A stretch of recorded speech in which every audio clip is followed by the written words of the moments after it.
Ready. ఆదికాండం 18వ అధ్యాయము. ఆదికాండం 18వ అధ్యాయము 22వ వచనం. ఆదికాండం 18 22వ వచనం అందరం కలిసి చదువుకుందాం.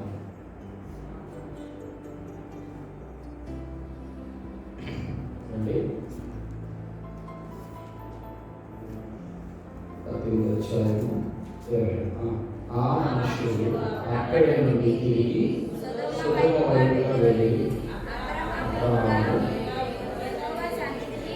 అబ్రహాము యొక్క యెహోవా సన్నిధిని నిల్చుండెను. అప్పుడు అబ్రహాము సమీపించి ఇట్లనెను, దుష్టులతో నీతిమంతులను నాశనము చేయవా. ఆ మనుషులు అక్కడ నుండి తిరిగి సొదొమ వైపు వెళ్ళి. ఆ మనుషులు ఎవరు? 18వ అధ్యాయం 2వ వచనం.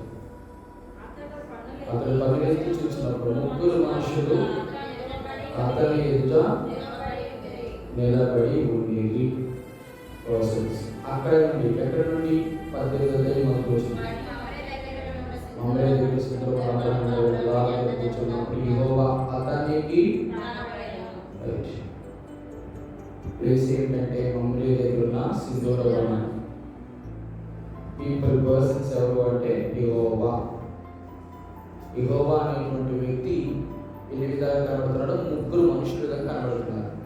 ఈ ముగ్గురు మనుషులు మొట్టమొదటిగా రెండో సందర్భం అనుకుంటా నాకు తెలిసి. మొదటి యేసుక్రీస్తు ప్రభువారు, తండ్రి దేవుడు, పరిశుద్ధాత్ముడు ముగ్గురు కనబడిన ఒక చోట ఆదికాండం 1:28 వచ్చిన. ఆదికాండము 1:28 వచ్చిన.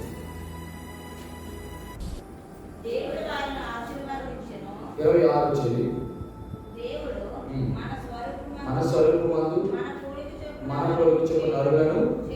చూడండి, దేవుడు అనేటువంటి పదం వచ్చిన వెంటనే నా స్వరూపమందు నా పోలిక చొప్పున నరులను చేయుదును అన్నాడు. కానీ దేవుడు మన స్వరూపము అంటే దేవుడితో పాటు ఎవరో ఉన్నారు. ఆ ఎవరు అంటే మిగతా ఇద్దరు, ఆ ముగ్గురు కలిపితేనే త్రిత్వము అనేటువంటి మాట మొట్టమొదటి అక్కడ కనబడుతుంది. దాన్ని మళ్ళీ ఎక్కడ యాంప్లిఫై చేసి చెప్పాడంటే ఆదికాండం 18వ అధ్యాయం దగ్గర, మరియు మమ్మరే దగ్గర ఉన్న సింధూరం అబ్రహాము ఎంట వేలుడాలను కూర్చున్నప్పుడు యెహోవా అతనికి కనబడాడు. ఎవరు కనబడ్డారు అబ్రహాంకి? యెహోవా. కానీ అతడు కన్నులెత్తి చూసినప్పుడు ముగ్గురు మనుషులుగా తన ప్రత్యక్షపరుచుకున్నాడు. రైట్. ఇక్కడ మనం ఒక ప్రాముఖ్య విషయం చూస్తాం. అబ్రహాము చేసినటువంటి ఆఖరి ప్రార్థన, ఐదవ ప్రార్థన. మొట్టమొదటి ప్రార్థన దేని కొరకు? ప్రత్యక్షత కొరకు. Pray for revolution. అది ఎన్నో అధ్యాయం చూస్తాం? ఆదికాండం 12:8 వచ్చిన. రెండవది పునరుద్ధానం కాదు, పునరుద్ధరణ. పునరుద్ధానం అంటే రిజర్వేషన్, పునరుద్ధరణ అంటే రెస్టోరేషన్. రెండవది 13వ అధ్యాయము 4వ వచనంలో చూస్తాం మనం, ప్రే ఫర్ రెస్టోరేషన్. మూడవది ప్రేయర్ ఫర్ రెక్టిఫికేషన్. ఆదికాండం 20వ అధ్యాయం 7వ వచనం. రెక్టిఫికేషన్ అంటే సరి చేసుకునేటువంటి ప్రార్థన. 4 ప్రేయర్ ఫర్ రివార్డ్, బహుమతి కొరకైన ప్రార్థన. అదంతా 21వ అధ్యాయం 33. అక్కడికి ప్రేయర్ ఫర్. ఇక్కడ దేని కొరకు అబ్రహాము ప్రార్థన చేస్తున్నాడంటే తన అన్నదమ్ముడి కొడుకైన లోతు గురించి. ఎందుకు లోతు గురించి అంటే ఒక ప్లేస్ ఉంది, ఆ ప్లేస్ సొదొమ గొమొర. ఆ గొమొరలో దేవుడు ఈ స్థలాన్ని నాశనం చేద్దాం, స్థలంతో పాటు మనుషులు కూడా నాశనం చేద్దామని ఆయన క్రిందకి. చూడండి, ఆ మాట కనబడుతుంది మనకి.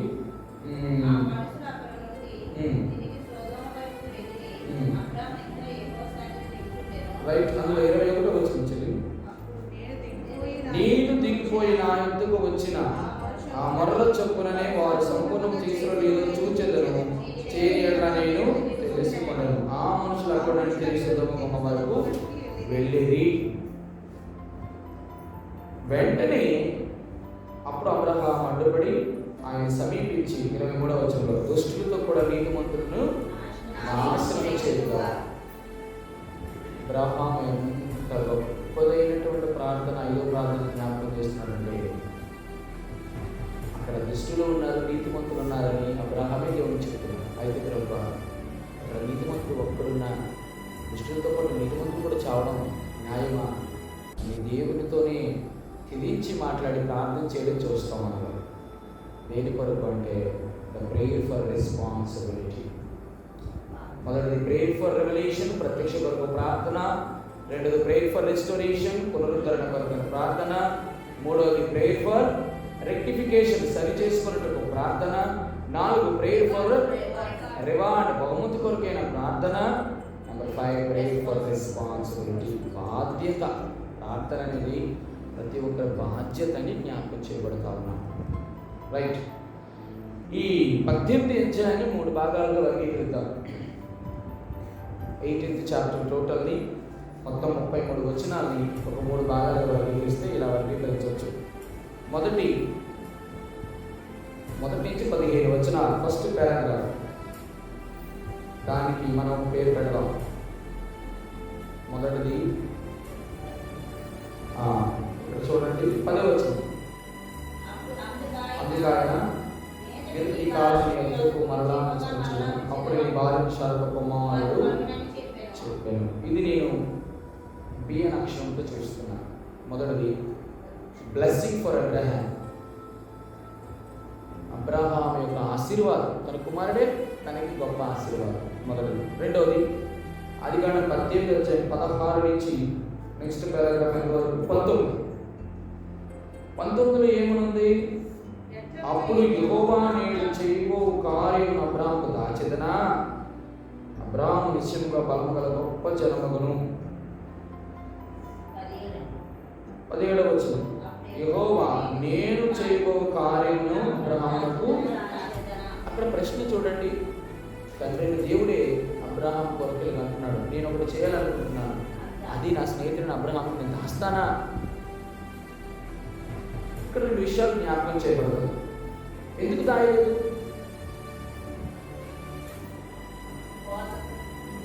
మనం ఏదైనా ఒక విషయాన్ని ఒకటి చెప్తా ఉంటాం. ఎందుకు చెప్తాం? రైట్. Believable person. మొదటిది బ్లెస్సింగ్ పర్సన్, రెండవది బిలీవబుల్ పర్సన్. అబ్రహాము మనకు చేయబడుతుంది. దేవుడు ఏదైనా అన్నాడంటే ఆయన ఖచ్చితంగా నెరవేర్స్తాడు. నమ్మకం, విశ్వాసం. ఈరోజు మన జీవితాల్లో ప్రభు ఏది వాగ్దానం ఇచ్చినా ఖచ్చితంగా అది నెరవేరుస్తాడు అనేటువంటి వారిగా ఉండాలని కోరబడతాము. మొదటిది ఆశీర్వదించేటువంటి దేవుడు, ఆశీర్వదింపబడినటువంటి అబ్రహాం. నెరవేర్చే దేవుడు నమ్మే Abraham. So blessing Abraham, believable Abraham. మూడోది ఆదికాండము 18:20-33 వచనాలు. పేరు పెడతారు ఒకటి, దానికి ఒక పేరు బి అనే అక్షరంలో. అక్కడ ఏం కనబడుతుంది? సొదొమ గొమొర్ర గురించి అబ్రహాము దేవునితో, అబ్రహామ్స్ బర్డెన్, భారం దేని కొరకు?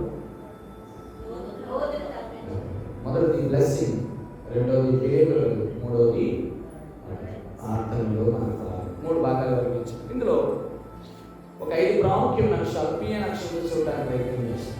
ఈ మొత్తం ఈ అధ్యాయాన్ని 5 రకాలుగా విభజిస్తాం. మొదటిది ఏం చూస్తామంటే problem. Number 2 perish, PRISH, perish. మొదటి ప్రాబ్లం, సమస్య. రెండవది ఎక్కడైతే సమస్య ఉంటుందో దేవునికి, ఆ సమస్యను బట్టి దేవుడు ఏం చేస్తాడంటే నాశనం చేస్తాడు. పెరిష్ అంటే నాశనము. నాశనానికి అది ఒక మనిషి కానీ ఒక ప్రదేశం కానీ నాశనం చేయబడకూడదంటే, మూడవది దేవుడు మనకు అనుగ్రహించిన ఒక పెద్ద ప్రొవిజన్ ఏంటంటే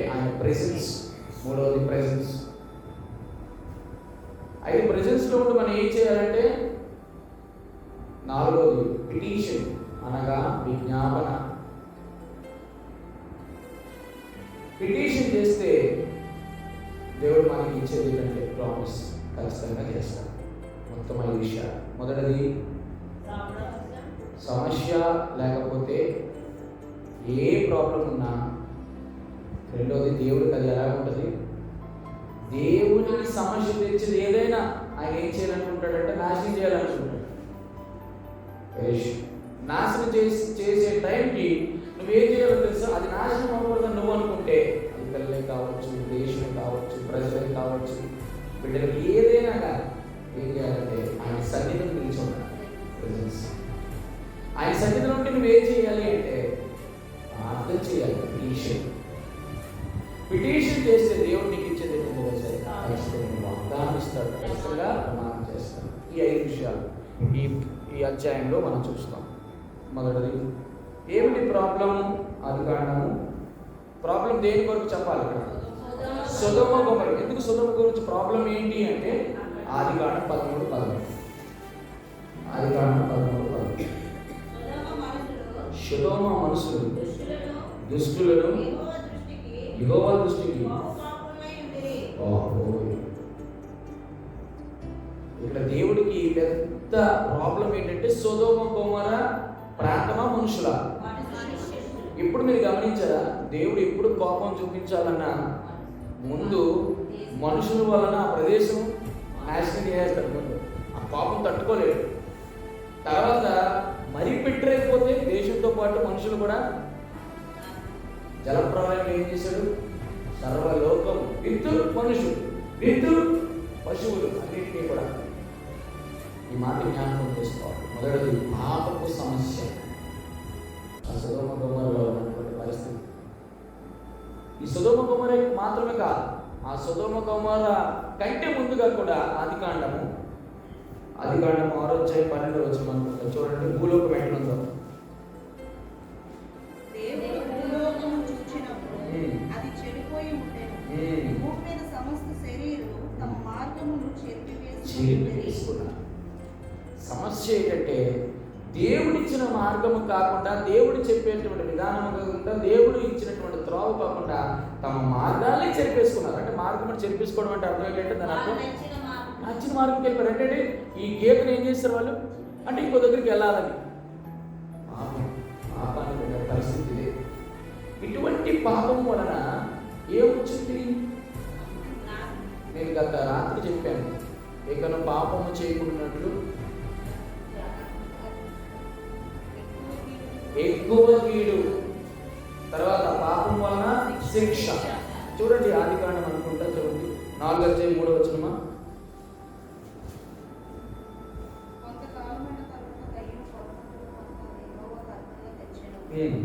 కూడా తన మందలో తొలుచూలు పుట్టిన వాటితో తొమ్మిన వాటిని కొని తెచ్చెను. యెహోవా ఏబేలును అతని అర్థం లక్ష్య పెట్టెను. 13 4:13 ఆదికాండం. అతడు కయీను, నా దోష శిక్ష నేను భరింపలేనంత గొప్పది. చాలు. ఇక్కడ సమస్య పాపమే. భరింపరానటువంటి పాపముతో ఉన్నటువంటి మనుషులకి ఆ సమస్య ఏం తీసుకుని వచ్చిందంటే శిక్ష తీసుకొచ్చింది. ఈ శిక్ష ఎటువంటిదంట? భారభరితమైనది. మన పాపము ఎప్పుడు కూడా భారభరితమైనది. అది ఎంత బరువైనదో అందుకే అంటాడు మత్తయి సువార్త 11:28. చూడండి, 11:28. ప్రయాసపడి భారము అంటే అర్థం ఏంటంటే ఆ భారాన్ని నువ్వు భరించాలంటే నువ్వేం చేయాలా? ప్రయాసపడాలి. నేను గత ఆరాధన వర్తమానంలో ఒక 7 భారాల గురించి చెప్పాను. గుర్తుందా? వ్యక్తిగతమైన భారము, కుటుంబ భారము, పనుల భారము,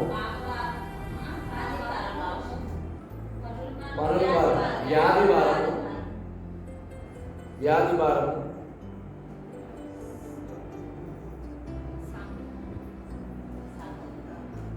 కరువు భారము, ఇంకా వ్యాపార భారము, ఇంకా ఆఖరి అన్నిటికంటే భారం. మొత్తం ఈ అంశాలు వృత్తిలే కొంతమంది చెప్పారు, కొంతమంది చెప్పారు. దేవుని స్తోత్రం చెప్పినాన్ని బట్టి, దేవుని స్తోత్రం చెప్పడాన్ని బట్టి ఇంకా దేవుని స్తోత్రం. 7 భారాలు దేవుడు అంటున్నాడు, ప్రయాసపడి 7 భారాలు మనం మొయ్యలేము. అందుకే దేవుడు అంటున్నాడు, మీ గురించి నేను చింతించున్నాను, మీ చింత యావత్తు భారం. ఇక్కడ భారము సమస్య పాపమే. ఆ భారము ద్వారా వాళ్ళు భరించలేకపోతున్నారు కాబట్టి దేవుడే యేసుక్రీస్తు ప్రభువారే నేను ఆ పాప భారము కొరకు ఏమైనాడు. యోహాను సువార్త ఈ భారము ఎటువంటిదో చూద్దాం. ప్రయాసపడి భారం మోయించుకున్న సమస్యలు అంటారా, మీ భారం ఎటువంటిదో చెప్తాను చూడండి. కీర్తన గ్రంథం 38:3-4. కీర్తన గ్రంథము 38:3-4. కీర్తన గ్రంథం 38:3-4.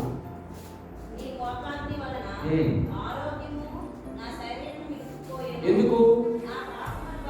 అది పాపములను బట్టి. ఎందుకు స్వస్థత లేదు? ఇంకా తర్వాత నా దోషములు తల మీద పారిపోతున్నాయి అంటే నీకంటే ఎంత తక్కువ. నీ తల నుంచి ఎగిరిపోతున్నాయి అంటే ఎక్కువైపోతున్నాయి.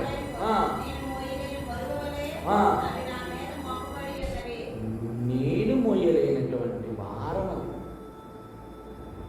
చాలా భయంకరం. దేవుడు ఆయనతో ప్రజలతో ఉన్నటువంటి పెద్ద సమస్య ఏంటంటే పాపపు సమస్య. మనం చేస్తున్నటువంటి పాపమే, మనం చేస్తున్నటువంటి అనిత్యములైనటువంటి కృత్యములే, దాన్ని బట్టి దేవుడు విసిగిపోతున్నాడు. ఆఖరికి దేవుడి కిందకి తెప్పించారు. ఆఖరికి వాళ్ళ యొక్క అక్రమము సంపూర్ణమైందో లేదో నేను కింద చూడడానికి వెళ్తున్నాను. పాపము భారమైనది, ఫలితమైనది, అది నువ్వు మోయలేనిది, అది ప్రయాస. ఆ దోషమును నీ తల వెంట్రుకలకు మించిపోయి ఉన్నాయి, నీ తల మీద పొంగి పగిలిపోతున్నాయి. ఈ యొక్క దోషము ద్వారా, పాపము ద్వారా, అతిక్రమం ద్వారా, అపరాధము ద్వారా నీ శిక్ష, నీ కీడు పెరిగిపోతుంది. అంటే వీళ్ళు ఒక్కరు కూడా, సొదొమ గొమొర్రా ప్రజలు కూడా పాప విషయంలో కనీసం చింతలేదు. నేను ఒక మాట చెప్పను, సొదొమ గొమొర్రా పట్టణం నిజంగా రక్షించబడాలంటే అక్కడ ఉన్నటువంటి లోతు కూడా వారి విషయంలో ప్రార్థన చేసి ఉండడేమో. అవునా కదా? కనీసం లోతుకు భార్య ఉంది, భార్యకి 2 కుమార్తెలు ఉన్నారు, కనీసం వాళ్ళు ప్రార్థన చేసి ఉండరేమో. అవునా కదా? వాళ్ళు ప్రార్థన చేస్తే అబ్రాహాము వారి గురించి ఎందుకు ప్రార్థన చేయాలి? అందుకే ఈ చాప్టర్కి మొత్తం ఒక పేరు ఏం పెట్టామంటే ప్రేయర్ ఫర్ రెస్పాన్సిబిలిటీ, బాధ్యత కొరకు ప్రార్థన. ఈరోజు దేవుడు నిన్ను అడుగుతున్న ప్రశ్న ఏంటంటే మనం ఏ బాధ్యత తీసుకుంటాం? ఒక సొదొమ గొమొర్రా పట్టణంలో ఉన్నటువంటి తన అన్నదమ్ముల కొరకైన లోతు విషయంలో అబ్రాహాము అంత బాధ్యత తీసుకుంటే, మరి మన సంఘంలో ఉన్నటువంటి వినాజీ, మన సంఘంలో ఉన్నటువంటి వారి సమస్యల కొరకు, మన సంఘంలో ఉన్నటువంటి గుడ్ల కొరకు, మన సంఘంలో ఉన్నటువంటి వ్యవహారాల కొరకు ప్రార్థన చేస్తారు. మనం కాకపోతే ప్రార్థన చేస్తే ప్రార్థన దేవుడు ఉన్నాడు, ఆత్మసంచారముగా ఉన్నాడు. ఇప్పుడు దేవుడే ఎందుకు రావక్కర్లేదు, మన ప్రార్థనే దేవుడికి దూపం వలె. ఇది మొదటిది. ఏంటిది? మొదటిది సమస్య, ప్రాబ్లం, రైట్. రెండోది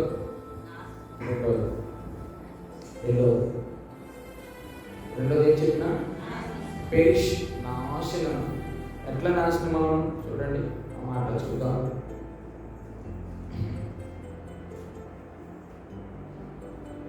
ఆదికాండము 13:21.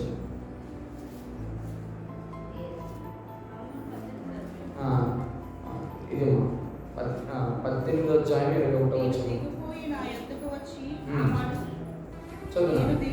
నేను దిగిపోయి నా యొద్దకు వచ్చిన ఆ మొర్ర చొప్పునని సంపూర్ణముగా చేసినారో లేదో చూచెదను, చేయని ఎడల నేను తెలుసుకొందును అనెను. ఇంకొక మాట,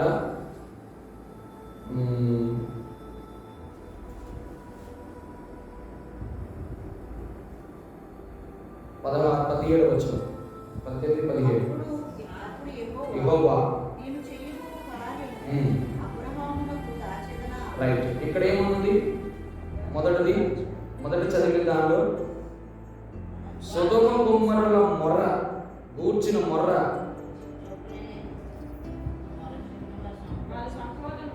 గొప్పది కనుక వాటి పాపము బహు భారమైనది కనుక నేను దిగిపోయి. ఇప్పుడు చెప్పండి, సొదొమ గొమొర్రా యొక్క మొర్ర గొప్పది అంటే అర్థం ఏంటి? మొర్ర గొప్పది. రెండోది వాటి పాపము బహు భారమైనది అన్నారు.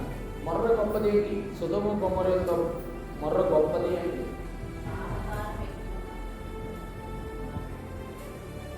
సొదొమ గొమొర్రా మొర్ర గొప్పది అంటే అర్థం ఏంటి? మొర్ర సొదొమ గొమొర్రా యొక్క మొర్ర గొప్పది అంటే ఇట్లాగా సొదొమ గొమొర్రా యొక్క పరిస్థితి ఎట్లుందో తెలిసిన చూపిస్తాను రండి. 11వ అధ్యాయమా 19వ అధ్యాయం 11వ అధ్యాయం 11వ వచనం. మేము ఈ చోటు నాశనం చేయవచ్చు. రెండో మాట మనం చూసాం, పెరిష్ నాశనము చేరి వచ్చింది. దాని గురించిన మొర ఇక్కడ చూడండి. ఆ సొదొమ గొమొర్రాల కూర్చిన మొర గొప్పదని 18:20 చూసాం. 19వ అధ్యాయము 13వ వచనంలో వారిని చూడండి, వారిని కూర్చిన మొర యెహోవా సన్నిధిలో గొప్పదాయను కనుక దాన్ని నాశనం చేయుటకు యెహోవా మమ్మను పంపెననగా చెప్పగా. ఎందుకట? ఏంటి ఆ మొర?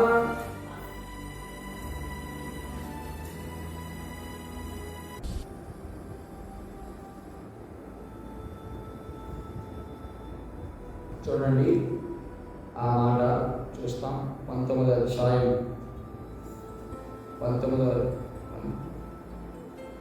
అధ్యాయం 5వ వచనం. క్షమించండి, 14వ వచనం నుంచి. వారు పండుకొనక ముందు మనుషులు అండర్లైన్ చేయండి, బాలురు వృద్ధులు ప్రజలందరూ నలుదిక్కుల నుండి కూడి వచ్చి ఎవరి ఇల్లు చుట్టి? లోతు యొక్క ఇల్లు చుట్టి లోతుని పిలిచి, ఈ రాత్రి నీ వద్దకు వచ్చిన మనుషులు ఎవరు వచ్చారు? ఆ మనుషులు 19వ అధ్యాయం 1వ వచనం. సొదొమ, రైట్. ఆ ఇద్దరు మనుషులు దేవదూతలు. మనుషులు ఎక్కడ? 5వ వచనం. మేము వారిని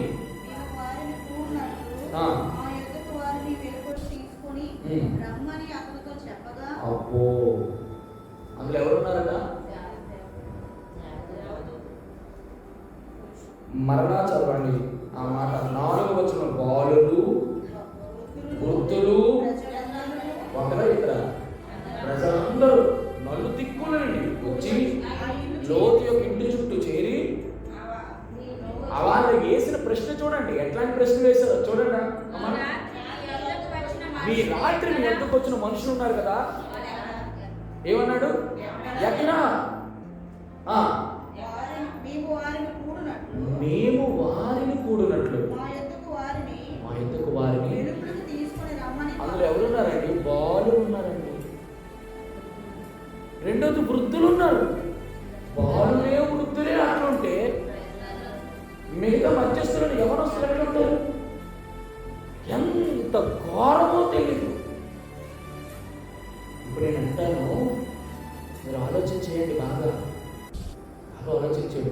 సొదొమ గొమొర్రాలో ఉన్నటువంటి నీతిమంతులు వీరి యొక్క అక్కసకి బలైపోయి వారి మీద పడి వారిని ఎంతగా బలవంతం చేసి పాడు చేసేటువంటి మనుషులు కాదా? మేము వారు కూడినట్లు అంటే అర్థం ఏంటంటే ఆ సొదొమ గొమొర్రా ప్రాంతం మొత్తం వ్యభిచారపు గొప్ప అయిపోయింది, జాగ్రత్తకు గొప్ప అయిపోయింది. ఎంతమంది చంటి బిడ్డలను చూడకుండా, పెద్దవాళ్ళని చూడకుండా, మధ్య వయసుని చూడకుండా ఆడవాళ్ళని ఎంత భయంకరముగా వారిని లొంగ తీసుకొని వాళ్ళతో కూడి వాళ్ళని చెరిపి, అయ్యా ఆ పక్కన తన కళ్ళ ముందే, నేను ఇట్లా చెప్పగలను ఖచ్చితంగా, తన కళ్ళ ముందే తన కూతురిని పాడు చేస్తున్నప్పుడు బలవంతం చేస్తున్నప్పుడు, చెరిపినప్పుడు ఆ పక్కన వృద్ధురాలు అంటుంటుంది తల్లి, అయ్యా నా కుమార్తెని రక్షించేవారు లేరా అని అంటే దాన్ని చోద్యములో చూసేవారు చాలా మంది ఉన్నారు అక్కడ. వృద్ధులతో ప్రజలందరూ ఆ వృద్ధురాలు న్యాయం తీర్చేది ఇక్కడ. అంత సమయానికి తట్టుకోలేక చనిపోయేవారు. బిడ్డలు సైతం ప్రపంచంలో లేరా వాళ్ళు కామాప్తులు. ఎంత భయంకరమైన పరిస్థితి అంటే అంత సొదొమ గొమొర లాంటి ప్రాంతాలు, సొదొమ గొమొర లాంటి వ్యక్తుల కొరకు దేవుడు ఏం చేసిన సాక్షాత్ దిగి వచ్చేసాడు. అందుకే అన్నాడు సొదొమ గొమొర గొప్పది. ఎంతమంది తల్లులు ప్రార్థన చేసి, ఎంతమంది తల్లులు కన్నీరు కార్చుంటాడు, మాకు న్యాయం తీర్చేవాడు. నిజంగా దేవుడు అంటే వాడు ఉంటే, నిజంగా మేము దేవుడు నమ్ముకొని ఉంటే మాకు న్యాయం దేవుడు తీర్చడా అని ఎంతగా ప్రాధిపడి కన్నీరు కార్చి ఏడ్చేవారు వాళ్ళు. అందుకే అన్నాడు ఈ సొదొమ గొమొర యొక్క మొర్ర నా దగ్గరికి చేరింది, వారిని సంపూర్ణమైపోయిందా లేదా చూస్తాడు. సంపూర్ణం అయిపోయిందా ఫినిష్ చేస్తాడు. ఇప్పుడు కూడా మనకు అన్యాయం జరిగిందని ఎదుటివారి ద్వారా, అన్యుల ద్వారా మనం బాధపడుతున్నామా, అక్రమంగా మన మీద పడుతున్నారని, దేవుని బిడ్డలు కానివారు మన మీద నిందలు చేస్తున్నారని ఈ ఏడుపు కూర్చేటువంటి విషయం దేవుని దగ్గర మొర వెళ్తే ఖచ్చితంగా దేవుడే నీకు న్యాయం తీర్చడానికి వస్తాడు. అయితే దేవుడు రెండే చేస్తాడు. అయితే వాటిని దర్శించి మారు మనసుని తయారు చేస్తాడు, లేకపోతే నాశనం చేస్తాడు. కానీ నిజంగా నాశనం చేయాలని కోరుకునేది ఎవరు? నాశనం చేయకుండా వాడు మారు మనసు పొందాలనుకున్న వాడు ఎవరు? చూడండి, ఆ మాట చూపిస్తాను. మత్తయి సువార్త అనుకుంటా, మత్తయి సువార్త 18:14. మత్తయి సువార్త 18:14. మత్తయి 18:14. అలాగనే ఈ చిన్నవారిలో ఒక్కడైన దేవుడి చిత్తం ఏంటో తెలుసా? అందరూ మారుస్తున్నారు, రక్షించబడాలి. సొదొమ గొమొర పట్టణాన్ని నాశించాలని దేవుడి ఉద్దేశం కాదు. కానీ విచిత్రం ఏంటి తెలుసా? అక్కడ మారు మనసు పొందేవాడు ఎవడలేడు. ఎందుకు మారు మనసు పొందేవాడు ఎవడలేడంటే ప్రకటన చేసేవాడు లేదు. దేని కొరకు ప్రకటన అంటే నువ్వు చేస్తున్న తప్పు ఇది దేవుడి విషయంలో దేవుడు చాలా తీవ్రంగా పరిగణిస్తాడని చెప్పేటువంటి నాదుడు లేడు అక్కడ. నాదుడు లేడు. దేవుడి చిత్తం ఏంటో తెలుసా? అందరూ అంతటా మారు మనసు మారు అసలు నాశనం కాకూడదని దేవుడి చిత్తం అయితే మరి నాశనం కోరుకునేవాడు ఎవడు? మార్కు సువార్త. ఈ రెండు పదాలు చాలా వచనాలు జ్ఞాపకం ఉండాలి. 9:22. మార్కు 9:22.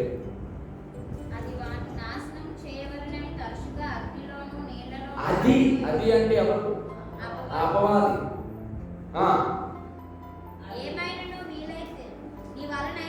మళ్ళీ చదువు.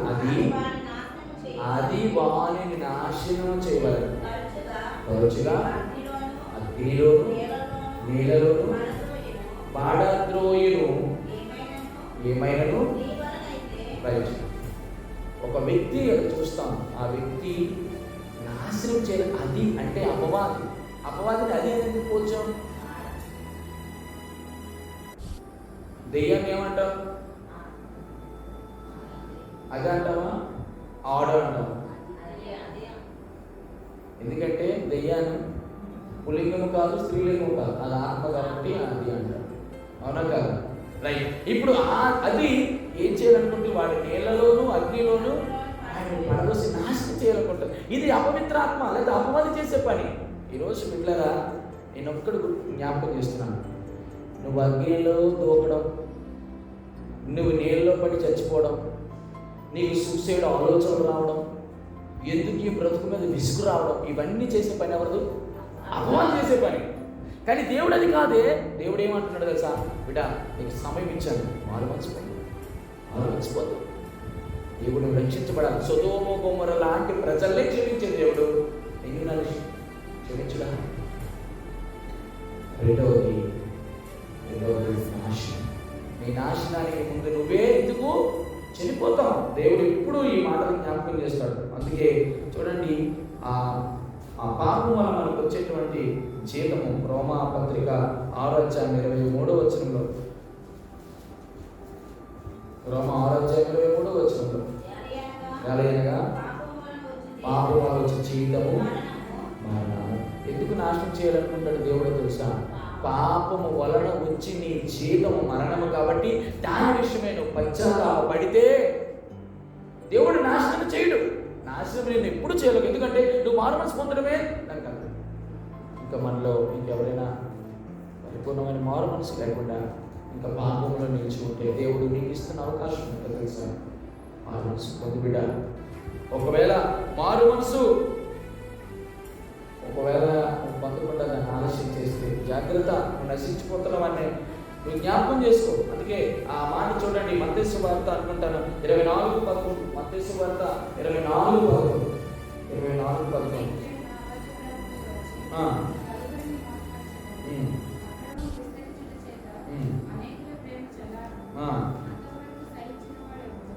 చదివి మత్తయి సువార్త 24:11. అనేకులైన అబద్ధ ప్రవక్తలు వచ్చి పలువురిని మోసపరిచారు. నశించిన గొర్రెల యొద్దకే ఆ మాట కనబడుతుందమ్మా. 20:11.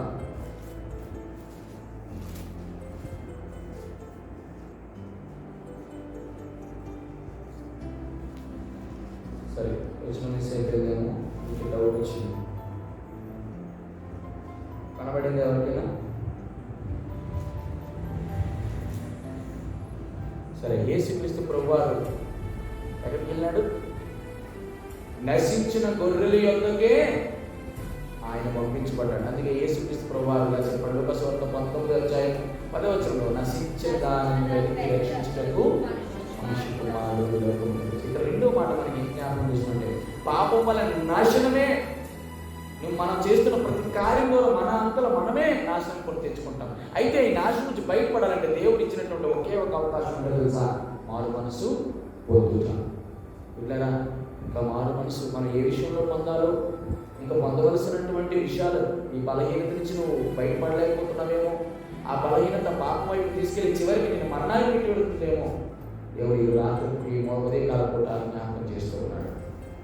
రండి, మారు మనసు పొందుదాం. దేవుని యొక్క దయని, జాలిని, కరుణని, కనికరాన్ని కోరుకుందాం. ఇక్కడ సొదొమ గొమొర్రా ప్రాంతం ఎట్టి పరిస్థితుల నాశనం నుంచి తప్పించుకునే విధంగా అయితే లేదు. మారు మనసే లేదు, వారు మారు మనసే లేదు. దేవుడు అందరూ అంతటా మారు మనసు పొందాలని చూస్తే వారు అందరూ అంతటా నాశనం అవ్వాలని రెండు విషయాలు చూస్తాం. మొదటిది ప్రాబ్లం, సమస్య, పాపం. రెండవది దాని యొక్క పర్యవసానం ఏంటి? నాశనం. 3 ప్రెజెన్స్. ఆదికాండం 18:22. 18:22 వచ్చిన ఆ మనుషులు అక్కడి నుండి తిరిగి సొదొమ వైపుగా వెళ్ళి అబ్రహాము యెహోవా సన్నిధిలో ఒకే ఒక్క ప్రొవిజన్, సమకూర్పు. దేవుడు నాశనం అవ్వకుండా ఉండడానికి నీ మట్టుకు నువ్వు ప్రార్థన చేసుకోలేకపోతే దేవుడు నీకు ఇచ్చే ఇంకో అవకాశం ఏంటంటే నీ కొరకు ప్రార్థన చేసేవారు ఉండాలి, నీ కొరకు విజ్ఞాపన చేసేవారు ఉండాలి. అంటే ఒక రకమైనటువంటి ప్రొవిజన్ దేవుడు కల్పిస్తున్నాడు ఇక్కడ. God made some provision to rescue the people from Sodom and Gomorrah. ఇక్కడి నుంచి ఇక్కడ ఒకే ఒక వ్యక్తి, అబ్రాహాము లేకపోతే పరిస్థితి ఏంటి?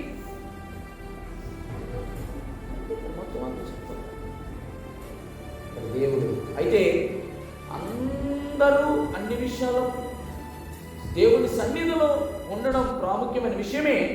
అయితే ఈ అబ్రహాము దేవుని సన్నిధిలో ఉండి చేసేటువంటి పనులు ఒక 4 చెప్తా. ఎవరైనా యెహోవా సన్నిధిలో ఉంటే చేసే పని ఏంటో తెలుసా? రండి, మొదటిది చూద్దాం. లేవియకాండం 10:17. కొత్తగా చదువు. లేవియకాండం 10:17. దానికంటే ముందుగా సన్నిధిలో నిలిచిన వ్యక్తి చేయాల్సింది ఏమిటంటే కీర్తనల గ్రంథం 106:23. కీర్తన నోట్ చేయండి, మంచి వచ్చిన కీర్తన గ్రంథము 106:23. అప్పుడు ఆయన దేనికి ఏది అనుకూలమో మనము దానికి అనుసంధానం చేస్తున్నాం, కలుపుతున్నాం. ఎందుకంటే రెండో భాగం మనం చూస్తాం, నాశనం. రైట్, చదువు. నేను ఆయన వారిని నశింపజేయకూడనట్లు కోపము చల్లార్చుకే ఆయన ఏర్పరచుకున్న మోషే ఆయన సన్నిధి నిలిచి అడ్డుపడి. పిల్లరా, ఈరోజు చాలామంది నాశనంలోకి వెళ్ళిపోతున్నారు. అయితే వారి కొరకు అడ్డుపడే వ్యక్తి ఏర్పరచబడిన వారు అయి ఉన్నారు. ఎవరు ఏర్పరచబడిన వారంటే మనమే. ఎందుకంటే మీరు ఏర్పరచబడిన దేవుని సొత్తు, ఏర్పరచబడిన వంశం మనం. ఆశ్చర్యకరమైన నుంచి వెలుగులోనికి వచ్చాం. దేవుని సొత్తు, దేవుని ప్రజలు మనం. రాజులైన యాజక సమూహం మనం. నువ్వే దేవుని సన్నిధిలో నిలిచి, అబ్రహాము సన్నిధిలో నిలిచాడు, మోషే యెహోవా సన్నిధిలో నిలిచి అడ్డుపడ్డాడు. వినాలి, మనం ఏం చేయాలి? అడ్డుపడ్డాడు. మనం ఎవరి కొరకు అడ్డుపడతాం? మన ఇంట్లో వరకు చాలా మందికి రక్షణ లేదు, మన తల్లిదండ్రులకు రక్షణ లేదు, అన్నదమ్ములకు రక్షణ లేదు. నీ అన్నదమ్ముడి గురించి ఎప్పుడైనా ఆలోచించినావా? చాలా ఈజీగా కనబడుతుంది. మన చెల్లెలకి రక్షణ లేదు, వారి కొరకు మనం ఇరుగు పొరుగు వారి గురించి తర్వాత సంగతి. ముందు నీటిలో వల్ల రక్షించకపోతే ఎట్లా? అది నిత్య నరకం అనేది. మనము ఉత్తినికేనా ఇంత సమయం దేవుని సన్నిధిలో వెచ్చించి ఇంత ప్రార్థన చేస్తున్నాం, ఇంత దేవుని మందిరంలో గోచోడతాం. జాగ్రత్త. దాని యొక్క పర్యవసానం చెప్పడమే కాదు, దాని పరిష్కారం కూడా నీలోనే ఉంది. ప్రార్థన చేయి. మొదటిది, అబ్రహాము యెహోవా సన్నిధిలో నిలుచున్నాడు. నిలిచే వ్యక్తి చేసే పని ఏంటంటే మోషేలకు అడ్డుపడాలి. 3, అడ్డుపడిన తర్వాత ఏం చేయాలి? లేవియకాండం 10వ అధ్యాయం 17వ వచనం.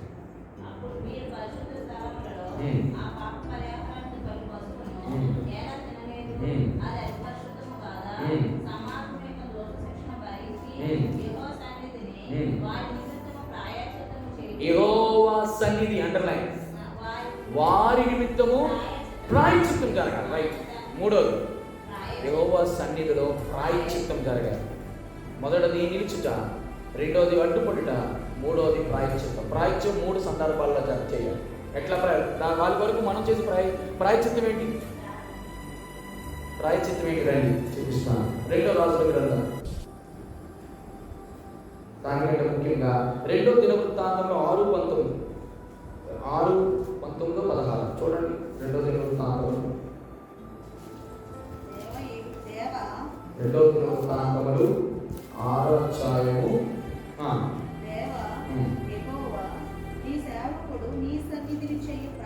అక్కడ గమనించాలి, నీ సన్నిధిని చేయు ప్రార్థనంతటియందును విన్నపములందు లక్ష్యముంచి నీ సేవకుడైన నేను చేయి ప్రార్థన పెట్టు మొదలను. 2వది క్షమించాలి, సన్నిధిలో నిలిచిన వాడు అడ్డుపడాలి. అడ్డుపడేవాడు ప్రాయశ్చిత్తం చేయాలి. ప్రాయశ్చిత్తంలో మొదటి భాగం ఏంటో తెలుసా? వారి విషయమై ప్రార్థన చేయాలి. ఫస్ట్ ఆఫ్ ఆల్ ప్రార్థనలో ప్రత్యేకంగా ఆ మాట అండర్లైన్ చేయండి. అక్కడ చూడండి 19వ వచనంలో, నీ సేవకుడు నీ సన్నిధిని చేయు ప్రార్థన యందు విన్నపమునందును. ప్రార్థన అంటే అందరి కొరకు, విన్నపం అంటే ప్రత్యేకముగా మీ తమ్ముడు కొరకు, మీ భర్త కొరకు, మీ అన్నదమ్ముడు కొరకు. Mention the name and pray in the presence of God. ఖచ్చితంగా దేవుడు ప్రభా బ్రతిమలాడుకుంటా. ఎంత అద్భుతమైన మాట కదా. మొదటిది ప్రాయశ్చిత్తములో మొదటి భాగము ప్రార్థనలో విన్నపం. రెండోది చూడండి, 2వ రాజుల గ్రంథము 22:19. 2వ రాజుల గ్రంథము 22:19.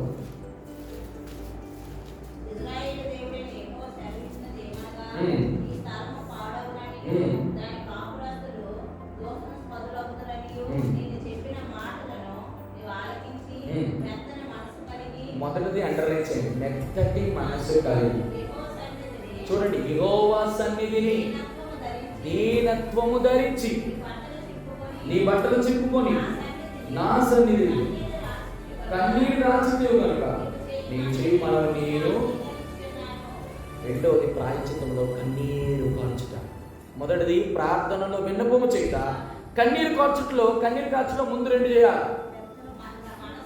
మెత్తటి మనసు అంటే దీన్ని ఏం చెప్పొచ్చు? మెత్తటి మనసు అంటే ఎప్పుడు మెత్తగా అవుతుంది?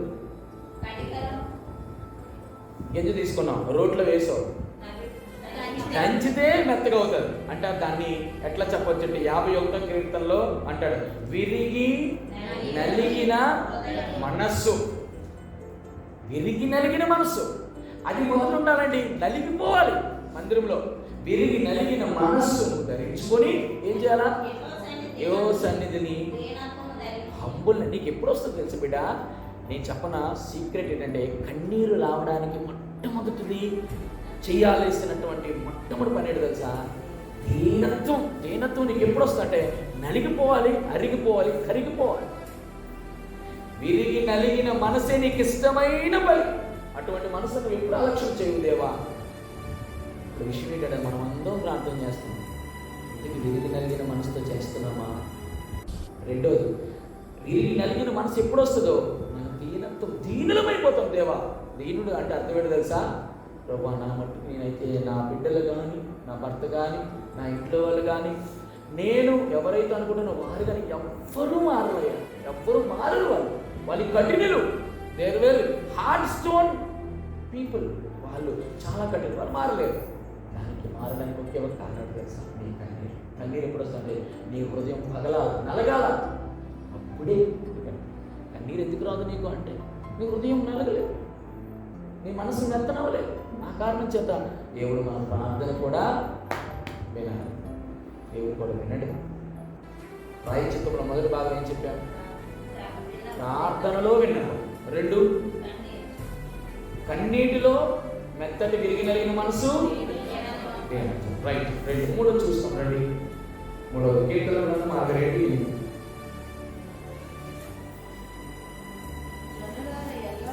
కీర్తనలు 62.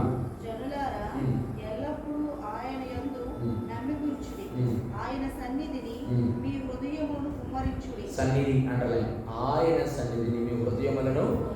కన్నీరు కార్చడం అంటే ఏదో 2 బొట్లు కార్చడం కాదు, కుమ్మరించడం. ఎట్లా కుమ్మరించాలి? విలాపకాలు 2:19.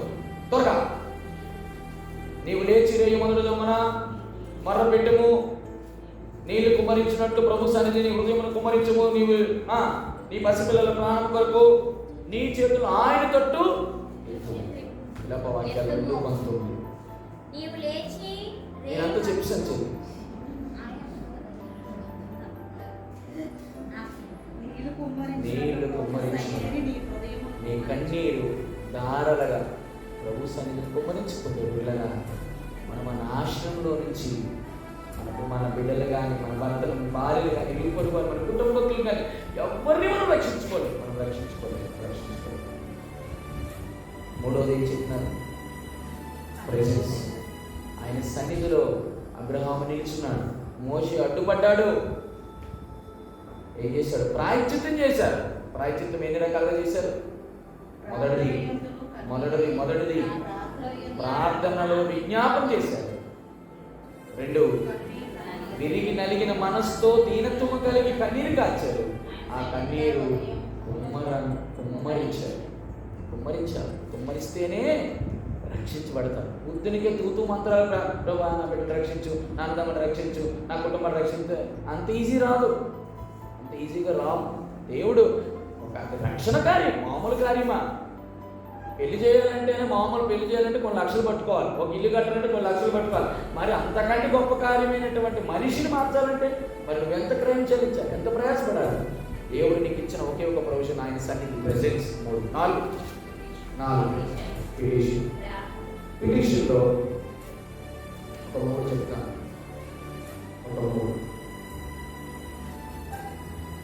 పిటిషన్ ఎప్పుడు కూడా 3 రకాలుగా ఉంటాయి.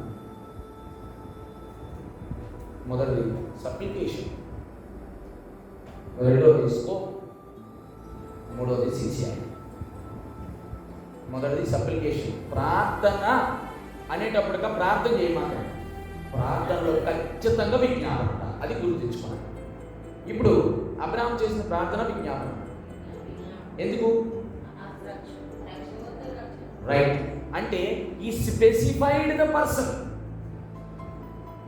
See, how could we say the prayer is a supplication? Ante when you mention the name or place, particulars, then it is called supplication.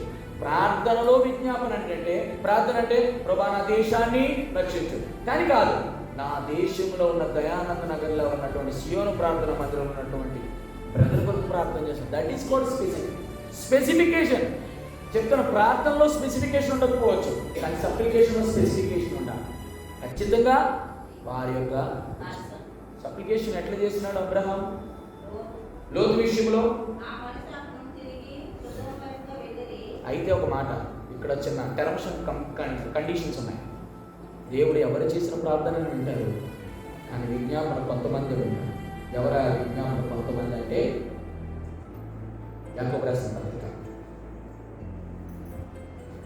5:17. ఏలియా మనవంటి స్వభావం గల మనుషుడే. వర్షింపకుండునట్లు అతడు ఆసక్తితో ప్రార్థన చేయగా 3.5 సంవత్సరముల వరకు భూమి మీద వర్షింపలేదు. రైట్.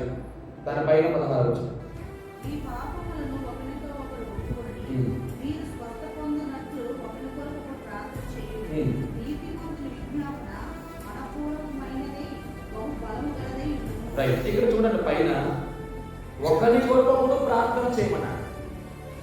రెండవది విజ్ఞాపన ఎవరు చేయాలి? నీతిమంతుల విజ్ఞాపన బహుబలము గలదై, అంటే బలము లేనటువంటి విజ్ఞాపనలు కూడా ఉంటాయని అర్థం.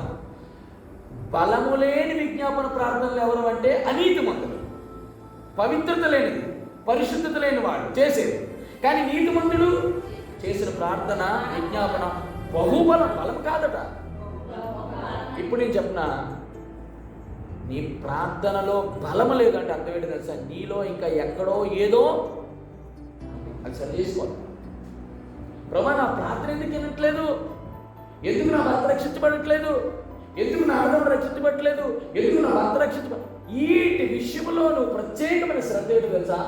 నీతిమంతుని ప్రార్థన బహుబలం. అంటే ఒక వ్యక్తి రాకపోవడానికి కారణం ఏంటంటే మన ప్రవర్తనే, మన జీవితమే, మన బ్రతుకే. దేవుడు ఈరోజు నీతో నాతో మాట్లాడతారు సూటిగా. Do you have that kind of special spirituality in your supplication? నీ విజ్ఞాపనలో ఆ పరిశుద్ధత, ఆ నీతి ఉంటే నీ ప్రార్థన బహుబలంగా ఉంటుంది. మొదటిది సప్లికేషన్. రెండవది స్కోప్. ఇక్కడ స్కోప్ ఏంటి చెప్పండి? పరిమితి. చూడండి స్కోప్. ఎంతమంది స్కోప్ ఇక్కడ?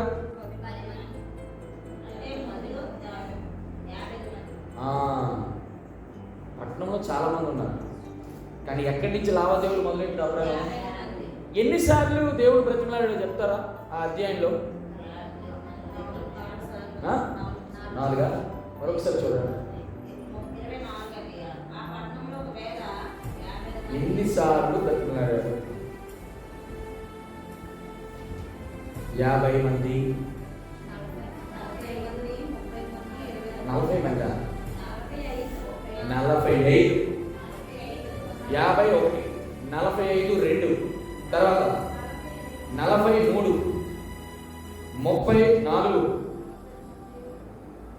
25, 16. ఎన్నిసార్లు? అంతవరకు దేవుడు ఛాన్స్ ఇస్తాడు. మీరు అనొచ్చు, ఎందుకు 6 సార్లు? 6తో ఎందుకు ఆపిస్తాడు? 5 వరకు ఎందుకు రాలా? రైట్. మానవుని హద్దు ఎందుకో తెలుసా? ఒక మాట చూపిస్తాను చూడండి. ఆ మాట 27 వచ్చింది, 18 వచ్చాయి, 27 వచ్చింది.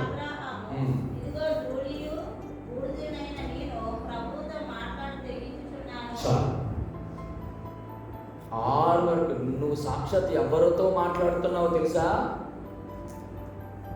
దేవుడితోనే మాట్లాడుతున్నావు. తెగిస్తున్నాడా? నువ్వు దేవుడితో మాట్లాడాలంటే ఒక వ్యక్తి గురించి తెగించాలి. అలాగే తెగించిన వాళ్ళు బైబిల్ ఇద్దరు ఉన్నారు. ఎవరు చెప్తారా? వారి యొక్క క్షేమం కొరకు, వాళ్ళ రక్షణ కొరకు. మొదటిది మోషే. ఒకవేళ నా ప్రజలు నీవు రక్షించకపోతే అంటే తీసే, నాకు అవసరం లేదు, తెగించాడు. అదేవిధంగా కొత్త నిబంధనలో అపోస్తలుడైన పౌలు, నా సహోదరులు నశించిపోతే దయచేసి మాత్రం కొట్టే నా పేరు. ఎంత ఎంత తెగిపోయింది. నిజంగా నేను అంటాను, దేవుడు ఆ వ్యక్తి కొరకు అడ్డుపడడంలో దేవుడు ఎంత ముచ్చటపడతాడండి. నీ అన్నదమ్ముల కొరకు నువ్వు తెగించినావా ఎప్పుడైనా? నీ భర్త కొరకు నువ్వు ఎప్పుడైనా తెగించినావా? నీ బిడ్డల కొరకు నువ్వు ఎప్పుడైనా తెగించిన? ఆ తెగింపుతో కూడిన ప్రార్థన ఉండాలండి. నిజంగా బిడ్డలారా, దేవుడు ఆ తెగింపు చూస్తాడు నీలో. నా బిడ్డని చంపుతాడా? నేనేమైనా నాశనం చేస్తాడు కాదు. ఎందుకో తెలుసా? దేవుడికి నువ్వంటే ఇష్టం. ప్రభా, నా అన్నదమ్ములు ఎలాగైనా రక్షించబడాలి. ఒకవేళ ప్రభా వాడిచ్చిన కాలంలో మేము కన్నీరు కార్చకుండా నేను నా తమ్ముడిని రక్షించుకోకపోతే గుడ్డమే కదా, వాడిని ఇచ్చి పాశములతో బంధించబడి ఆ అగ్ని గంధకములతో మండు ఆ నరకములకు వెళ్ళిపోతాడు.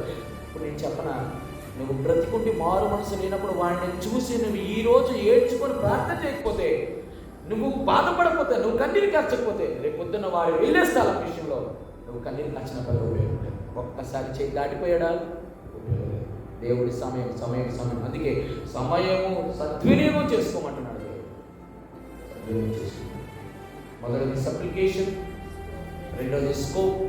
ఎంతవరకు వస్తావంటే, ఎప్పుడు అడిగినప్పుడు దేవుడు మానవుని యొక్క హద్దుబాటును బట్టి అడగాలి. మానవుని హద్దుబాటు దానికి మించిన అడిగితే దేవుడు ఏం చేస్తాడు తెలుసా? రండి 18వ అధ్యాయం 33వ వచనం.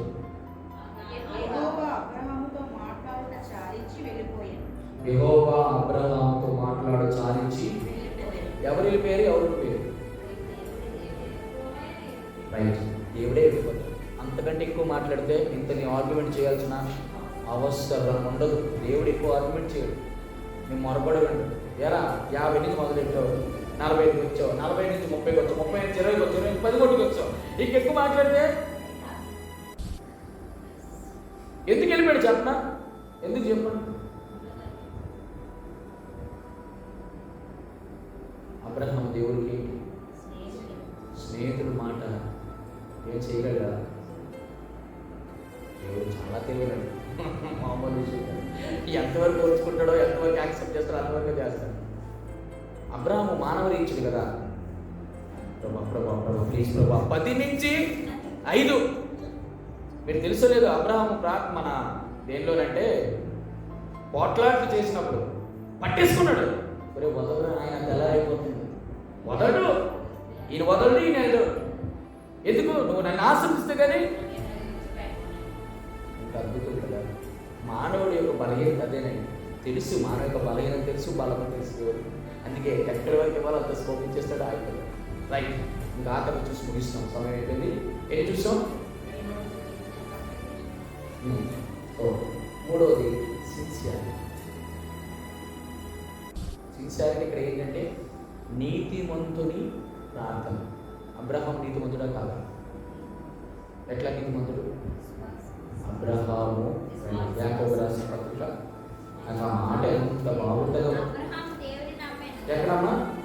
యాకోబు రాసిన పత్రిక చదువు 2:23. అబ్రహాము దేవుని నమ్మెను, అది లేఖనము రైట్. నువ్వు దేవుని స్నేహితుడు అవ్వాలంటే మొట్టమొదట నువ్వు నీతిమంతుడు అవ్వాలంటే దేవుని నువ్వు విశ్వసించాలి. సింపుల్ లాజిక్ అంటే దేవుడు ఈరోజు నీవు అసలు తెగించినోడు ఎవడు తెగిస్తాడు దేవుడితో అంటే స్నేహితులు తెగించగలరు అడగడానికి. అంతేనా? నువ్వు స్నేహితుడు అయితే దానికి ముందు ఏం కావాలంటే నీతి ఉండాలి. అంటే పరిశుద్ధత, అంటే సిన్సియారిటీ, యథార్థత. నువ్వు నీతిమంతుడు ప్రార్థన బహుబలంగా వెళ్ళి ఉంటుందంటే నీలో పరిశుద్ధత లేకుండా. ఆ నీతి ఎట్లొచ్చిందో తెలుసా? విశ్వాసం. ఏ విశ్వాసం అంటే నా ప్రభు నా తమ్ముడిని రక్షిస్తాడు, నా తమ్ముడు రక్షిస్తాడు. మీరు ప్రభువా నీవు ఎక్కడ ఉండుంటే నా అన్నదమ్ముడు చనిపోయేవాడు కాదు. మార్త దేవుడు తెలుసు ఎప్పుడు రావాలో, ఎప్పుడు రక్షించాలో, ఎప్పుడు సమాధుల నుంచి లేపాలో. లాజరుని దేవుడి మీద నెపాలు చేయడానికి ఒక్క మాట, నీ ప్రార్థన సిన్సియరా కాదనేది మూడే.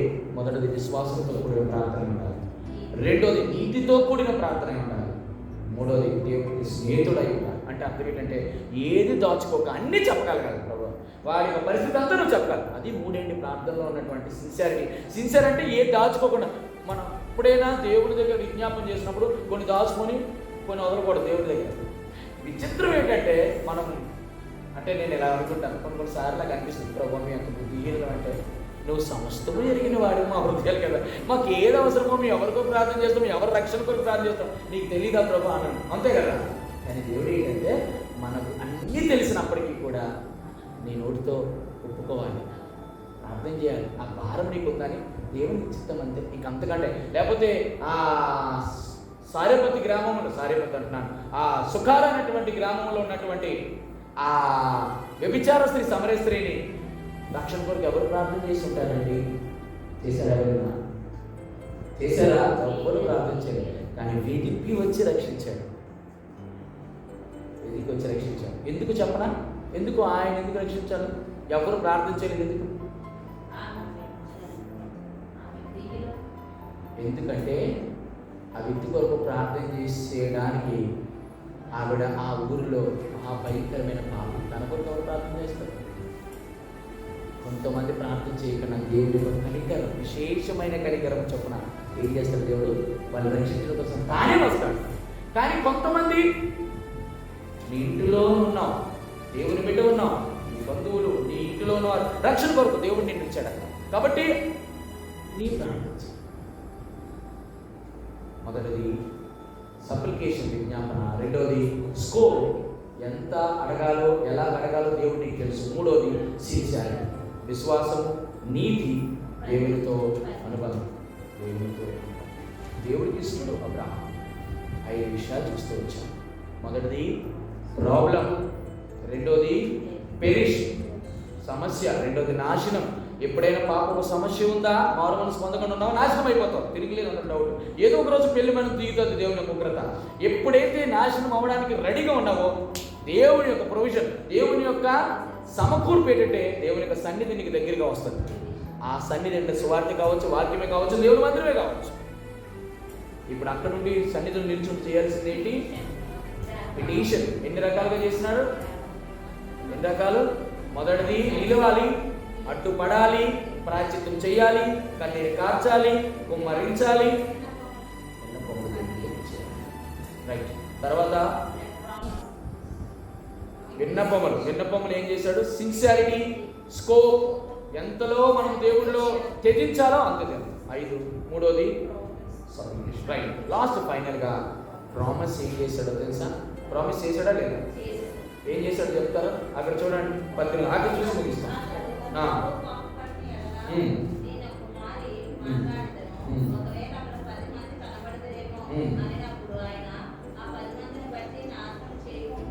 నాశనము చేయక ఉందినని ఎవరు ప్రామిస్ చేశాడు దేవుడు?